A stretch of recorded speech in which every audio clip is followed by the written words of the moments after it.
Hello, this is Dr. Rick with Remains Mystical Insights. And today we're going to reveal the 3 powerful ways to open our third eye and possibly share what others don't want you to know.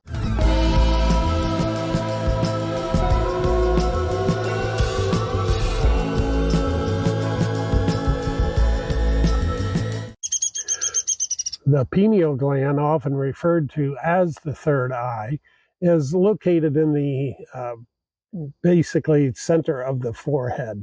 It would be between the 2 eyebrows, right about in this area here.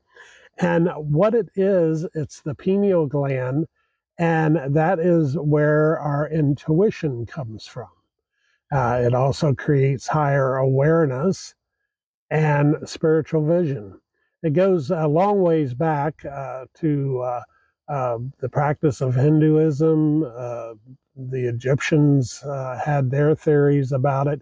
Even our Christian religion refers to a higher awareness, which would be the pineal gland or the third eye. And I'm sure you've seen images where Buddha has a third eye, which would be, once again, right in the center of the forehead. And that is basically where all of our wisdom and intuition does begin to generate from.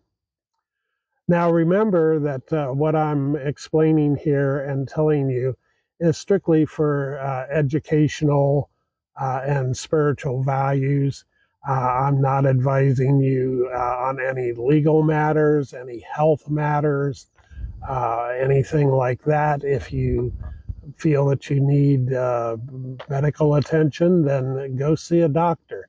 If you need legal advice, then seek out legal counsel, and even spiritual enlightenment if you feel that that is something that you need. So I want it to be clear that that just to practice this safely, there are no real dangers to it. It's just becoming aware of yourself. But you always want to be aware of anything to do with spiritual, medical, or legal financial advice. Now, there are 3 different things that we're going to cover here today. The first one is how do you awaken this third eye? And the first method would be with meditation and what is referred to as breath work. Your third eye is like a muscle. It responds to the focus and stillness.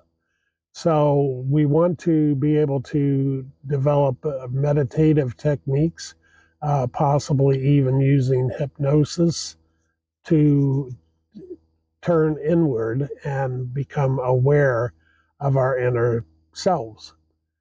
So the best way to do this, the simplest way to get started, is just to close your eyes and focus on the space between your eyebrows right here and focus on being still.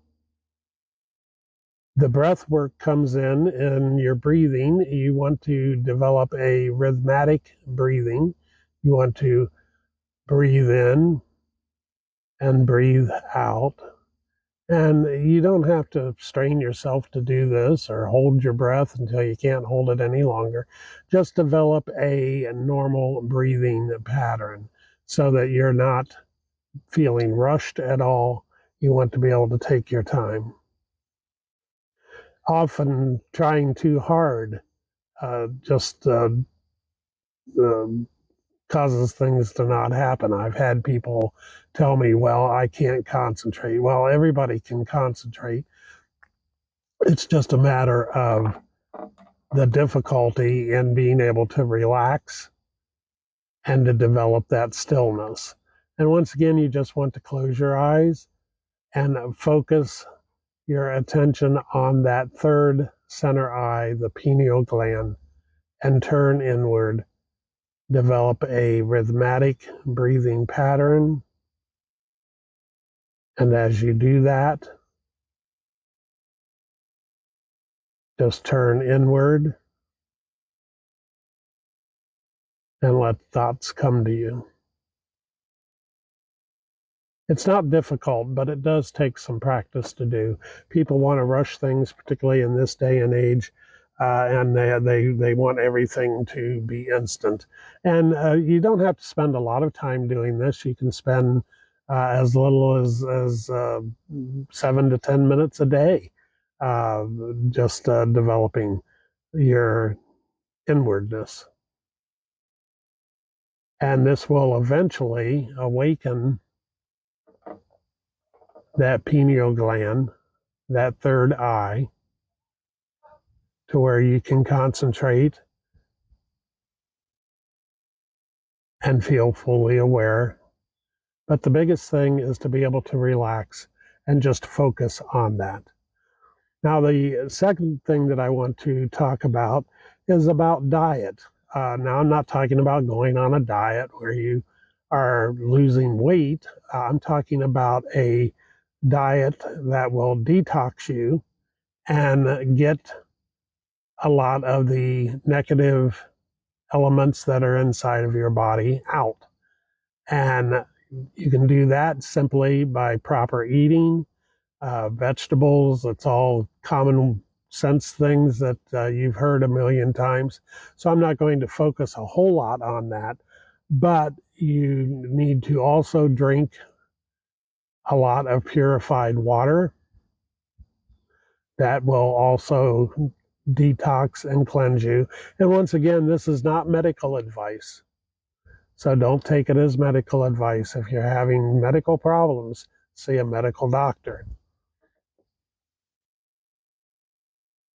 And as you develop and cleanse yourselves, eating the proper food, staying away from a lot of fried foods, we're all guilty. I love fried food like everybody else, but moderation is pretty much the key for that. And then the third, and probably my favorite method, is vibration and sound. Now, vibration and sound unlocks the hidden states of the consciousness, and you can develop a mantra, a chant. Uh, Once again, something that I'm sure that you've seen is people concentrating and relaxing. And as they do that, they begin to have a hum that they have that goes on internally. And it would be something like, um, um, um, and there's a vibration that takes place. And that vibration goes throughout your inner self. Once again, our entire bodies are made up of energy. Everything is made up of energy, and everything involves energy. So that vibration, that inner vibration, helps center things and focus things. Another way of doing it is with a singing bowl, often referred to as a Tibetan singing bowl. There's many different types of singing bowls.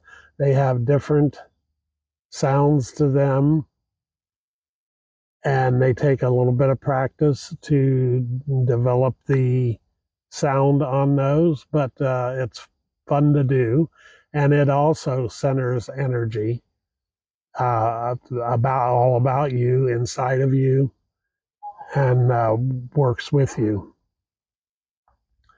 So you can do all types of sound, and once again, that creates the brain, stimulates the brain rather, to where you can concentrate better, and that turns you inwards and will open that third eye, develop your intuition. Now, intuition is an interesting thing because the thoughts are not always clear that come to you. They do vary. Sometimes they're just fragments. A lot of times it's just a hunch about something. Have you ever been driving down the road and all of a sudden you have the thought to slow down and something runs out across the road in front of you? If you had been going the speed that you were going, chances are you would have hit it. So that's your intuition working. So you have to pay attention to those.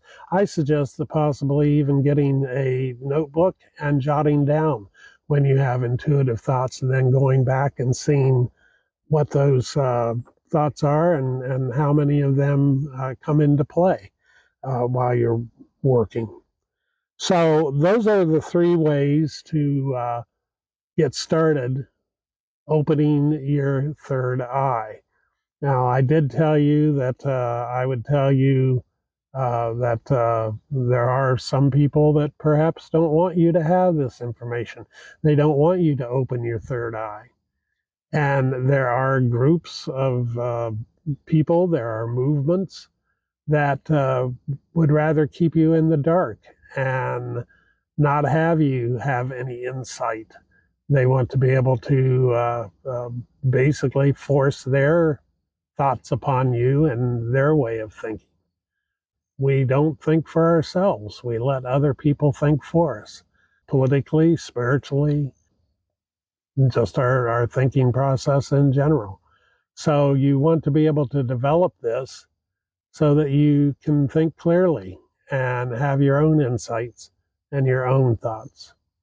Well, that about sums it up as an introduction to the third eye and the pineal gland. So we're going to go for now.